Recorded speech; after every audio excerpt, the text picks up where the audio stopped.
9:03 en este gobierno de la mañana Z101. Avanzamos y es el momento de escuchar la participación de nuestro compañero Rosendo Tavares Villalobos. Gracias, José Luis Mendoza. El saludo, el abrazo para don Álvaro Arbelo, el saludo para don Bienvenido Rodríguez Durán, para don Bienvenido Rodríguez León, para doña Isabel Rodríguez, el saludo para todo el equipo del gobierno de la mañana, la Z101, el saludo para todo el país de aquí y el país de allá.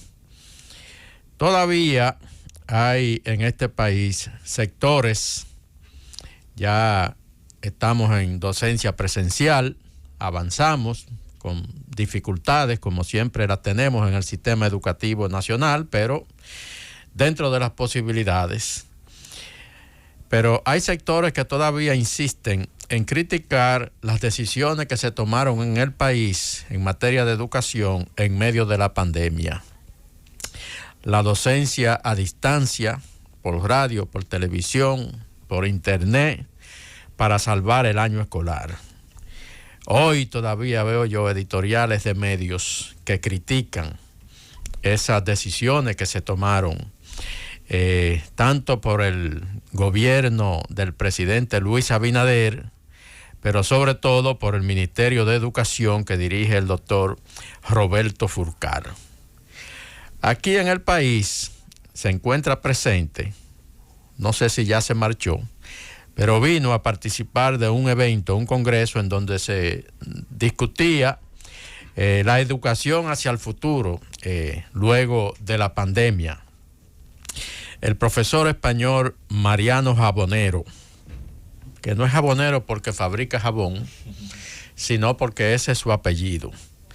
Es un especialista, es un psicólogo, o un filósofo, pero también es un especialista en ciencias de la educación.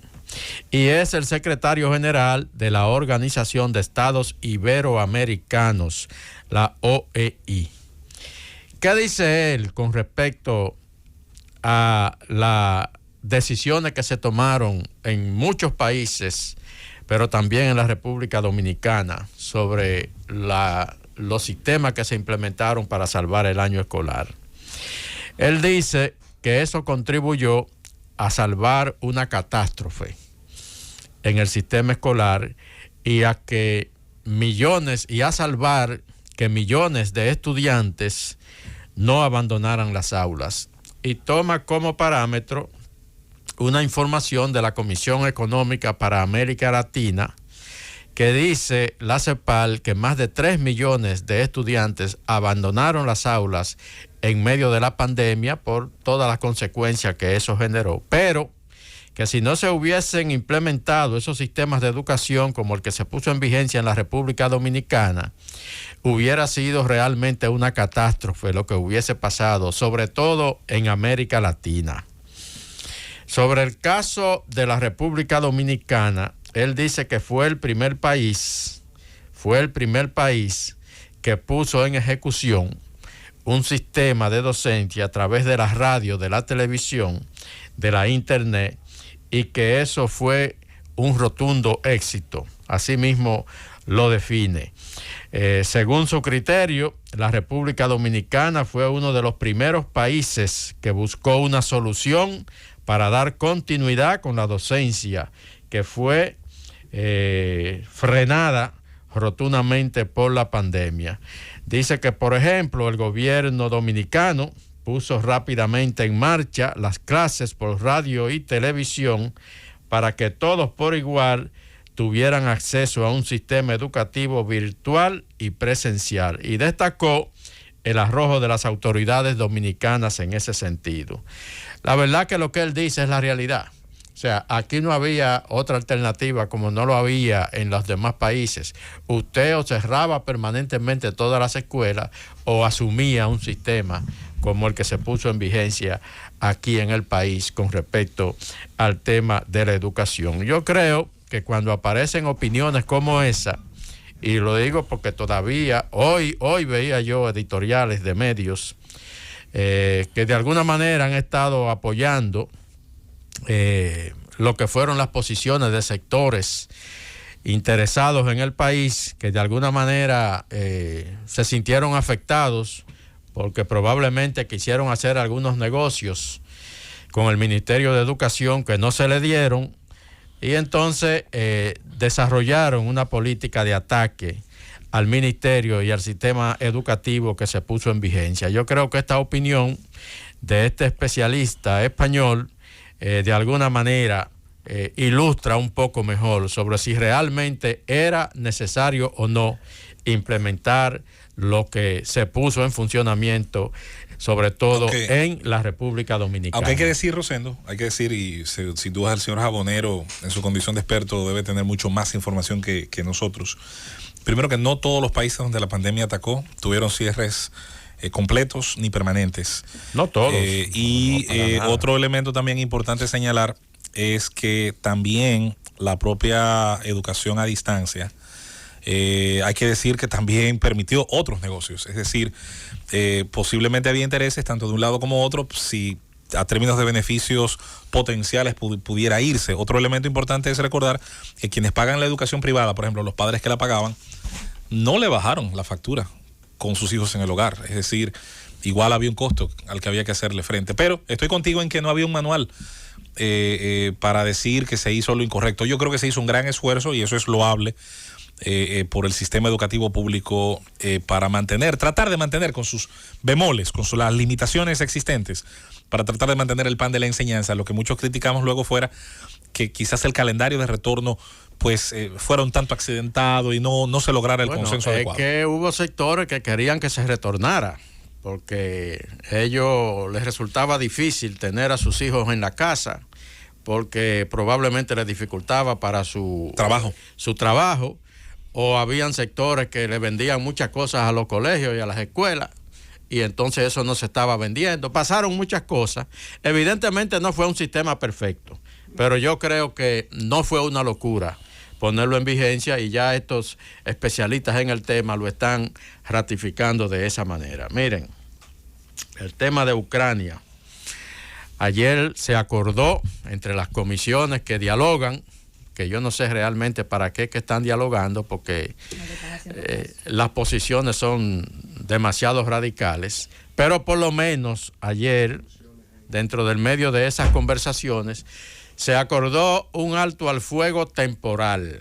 Temporal quiere decir que, e incluso un alto al fuego temporal en algunas regiones, para abrir un corredor humanitario de manera que la población civil que quiera abandonar pueda hacerlo sin peligro de que pueda ser atacada y de que puedan perder la vida. Pero eso es en las regiones donde se acordó ese corredor. En las demás regiones se va a continuar batallando. De esa manera fue el acuerdo. Ahora, en la medida en que pasan las horas, el conflicto se va intensificando, la guerra ya es definitivamente abierta. Y sobre todo, no importa las sanciones que le hayan puesto a Vladimir Putin por parte de las naciones de Occidente, sobre todo Estados Unidos y Europa, Putin parece determinado a no dar marcha atrás en su propósito de tomar por completo el territorio de Ucrania.